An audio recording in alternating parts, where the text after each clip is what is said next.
Hey, today we're going to be working on some quick and easy ways to use green stuff to modify your Nurgle projects. Let's get started. First, you're going to want to grab a cup of water, some green stuff, sculpting tools if you got it, a comb, a pen, and some brushes. My friend gave me this terrain piece. Actually, he gave me a couple that he wanted me to turn into Nurgle buildings, so I figured I'd look around and find a good spot to start. After mixing together my green stuff, I kind of made it into an oblong shape and pressed it against the side of a window. To make sure it didn't move around too much, I used a flat side of a sculpting tool, kind of dragged it along the edges only, leaving the front part kind of bulgy. Once that was done, I flipped it around, used the other skinnier side to do the same thing, but making sure it looks more like a piece of Nurgle flesh or something, or sack I guess, is sticking on the side of this building. Once that was done, I grabbed my pen. You can use any pen you want, just make sure it screws off like this, and one side should be kind of skinnier, the other side's fatter. So I dipped it in water, used the fat side first to kind of create these little bulbs, and then use the skinnier side to make smaller versions of these little bulbs that are, I guess, sacks. Sacks is a better word. Grab the other sculpting tool. One of them has a pointy side. We're going to use that to kind of poke around all the little skin parts, I guess, of the sack. And then once that's done, you're going to want to do the same thing, but to the little flesh sack bulbs things. I don't know what to call them, but they're gross, and that's the whole point. This easy technique teaches you things you'll need to know for the next methods. For this next method, we're going to mix together some more green stuff and start rolling them out into tentacle-like shapes. Once that's done, we're going to grab the building. I like the idea of like an object or creature that's kind of peering at you from off a building, so that's the concept of this next method. So we're going to kind of cross them around. Once we do, we grab that flat end of the sculpting tool and kind of push down on the ends to make sure they don't move around too much. And then once that's done, we're going to grab the smaller side and go around the longer sides of the green stuff there to ensure it doesn't move or fall off. Then we're going to grab the big side of the pen, dip it in water, push it down, then use the other side to make the pupil.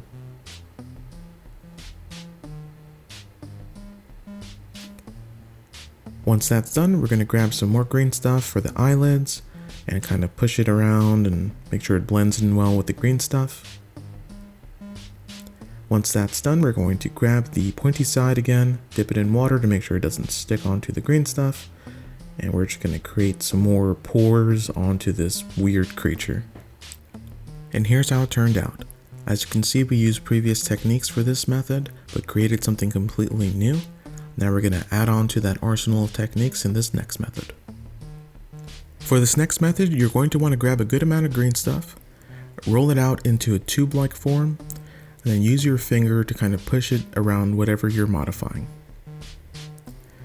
Next, we're going to grab a flat side of a tool, dip it in water, and drag the sides to make sure it doesn't go anywhere. This is important for the next step. You're going to need a thick brush. We're going to grab the end of this brush, dip it in water, and create a mouth hole that we're going to be using later. If you don't secure your green stuff, this might fall off. Next, we're going to grab the other skinnier brush and do the same exact thing, but this time we're going to go around the hole that we just made. Once that's done, we're going to grab this sculpting tool that's pointy. Make sure you dip it in water so this does not move around that much, and then create strokes of, I guess slashes is more of what it is, going outwards towards the outside of the mouth. Then we're going to drag this along the sides of the flattened areas that we did with the flat tool before, just to give it more of a spory kind of look. Next, we're going to work on the teeth. So use your green stuff and rip off little bits until they're the right size.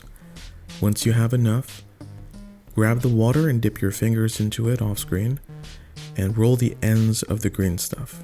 That'll make sharp points. If it's to your liking, you can add them into the holes that we created earlier to make the teeth effect.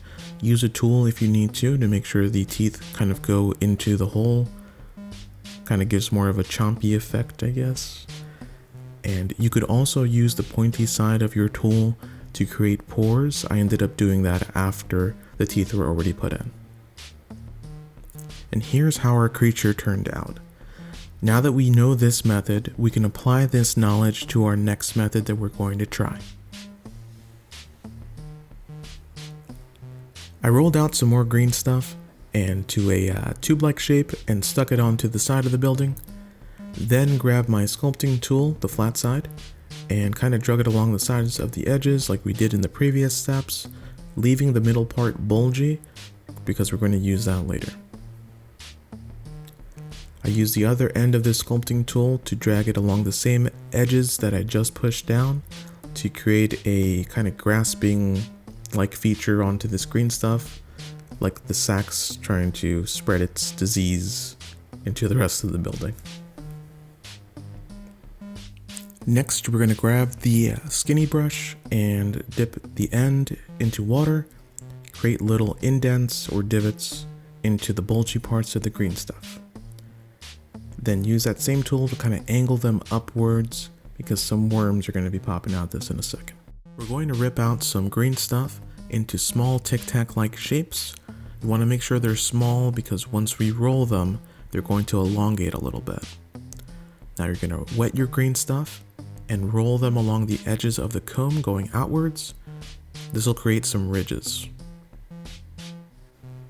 Now we're going to stick the worms into their holes. If you have problems putting them into the holes, use the end of the tool towards the base of where the worm connects to the hole and kind of drag it down a little bit to make sure they get stuck. And you could also use the tool to kind of manipulate them. I ended up curving mine and putting little holes at the tops of where their mouths, I guess, would be. And here's how the worm pit turned out. As you can see, we used the first method to kind of compound them into the following method to create different things. I guess that's the major thing. Just use whatever creativity you got and create what you want to create. Get the idea in your head and try to make it a reality. This last part of the video, I actually went back to the first step to see if I can change it at all. And I kind of liked how it came out, so I wanted to show you guys.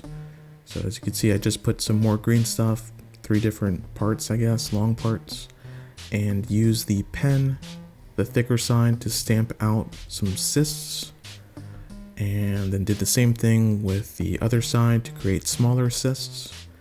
The only differentiation with this part and the first method that we did, I guess this method and the first method that we did, is instead of squishing out the ends with the flat side, I just use this sharp side and try to create more of a veiny look.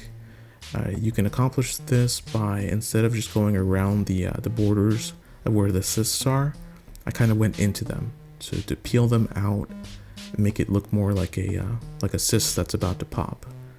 Then once that's done, I just kind of poked around and created some more pores there. That part's kind of important.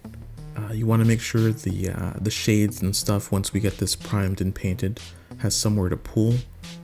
But that's pretty much it. If you guys like what you see, please drop a like, share, subscribe if you haven't yet. You know, standard YouTube stuff, and I'll see you guys in the next video. Later.